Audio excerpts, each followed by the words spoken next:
Let's bring in Jeremy Roenick, now with a very solid phone line. We're happy to have him on. He's from NBC. Jeremy, what do you make of tonight's game, and what do you make of tonight's Rangers-Capitals series? Well, let's say I'm really excited for it. Without question, it's going to be a great series.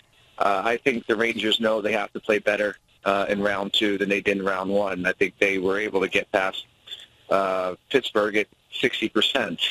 But if they do that against Washington tonight or in this series, I think they could be in trouble. They've handled Washington all year, winning 3 out of 4. I think the Rangers are definitely favored. But, with having Zuccarello out hurts them, and making sure that they play the style of game that got them the President's Cup trophy and has made them one of the best teams defensively and offensively in the league. But it's going to be good, I think, Rangers in 6, but I still think this Washington Capitals are playing some pretty good hockey also. So it looks like, at least to start, St. Louis is going to get bumped up to that top line, and obviously he's a lot older than Zuccarello, but more experienced. So do you think St. Louis can handle playing on that top line at the age of 39?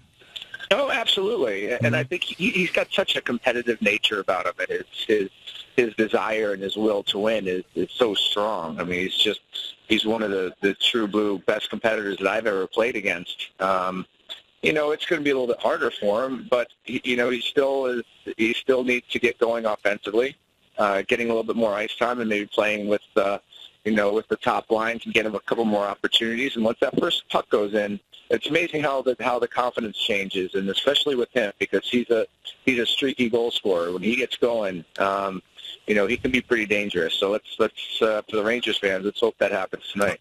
What do you think the addition now of Kevin Kline back into action is going to mean to them? Well, he's a very solid defensive defenseman.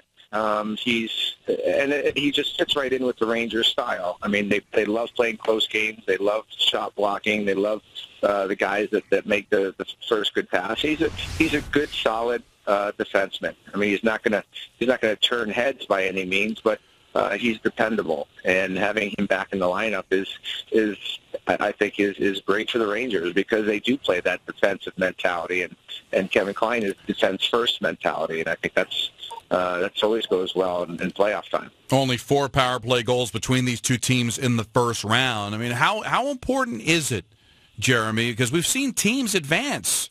Montreal only had 1 power play goal.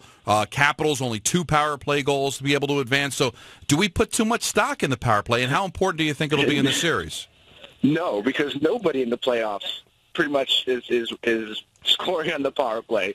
So if both teams aren't scoring on the power play, it comes down to who's got the best defense. Right.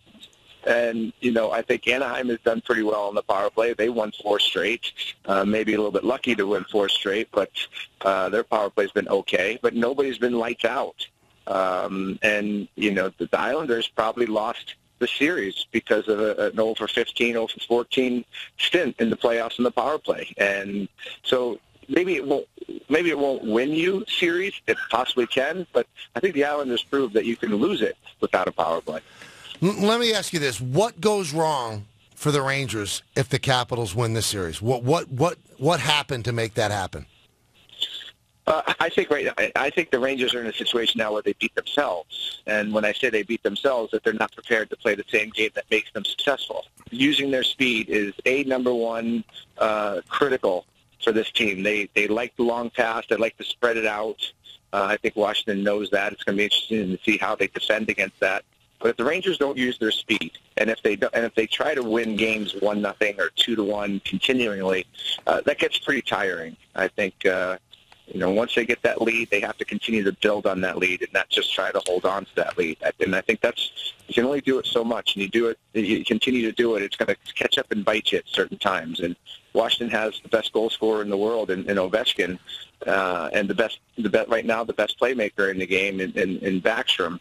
You can't afford just to sit back and hold a 1-goal lead. They have to go after the offense just as much as they pay attention to their defense. Ovechkin is a world-class player, the only 50-goal scorer in the league, 53 this season. But this is his 10th year in the league, and he hasn't been out of the second round in his career. Is that just circumstances, or is there something about his game that maybe doesn't translate into carrying a team farther than the second round? No, I think Ovechkin took a big step forward in his maturation and his maturity this year and the way he played. I mean, to go from minus 35 last year to a plus 12 or plus 11 this year, and that's a massive change in plus minus. And I know everybody says the plus minus is a crappy stat, but not when you turn it around as much as Ovechkin did this year. So, I think the teams played very similar to how Ovechkin's kind of changed. I think that's a lot to do with Barry Trotz. But, Ovechkin is not a guy who is a guy that needs help. And this team struggles sometimes at secondary scoring. The last series 1, they got secondary scoring from Kuznetsov. They got a big goal from Ward. They got a goal from Brooks Lake. So they have to continue to get secondary scoring to help Ovechkin. But Ovechkin's not going to do it by themselves. Unfortunately, their goaltending hasn't been overly fantastic. Hopefully, this is his best year this year. So Ovechkin's he's got to pick up this game though, without question. He doesn't want to be known as one of those guys that has great regular season, but is a playoff dud. And if you continue to not move on in the playoffs, unfortunately, those are the reputations that you get. Well, a lot of compelling storylines. We thank you for giving us a little bit of a preview. Obviously, NBC Sports is going to be all over this, and that's where you'll be working as well. Jeremy, we always thank you for coming on. Yeah, I always love coming on with you guys, and enjoy the game tonight. It's going to be a great second round. Thank you so much.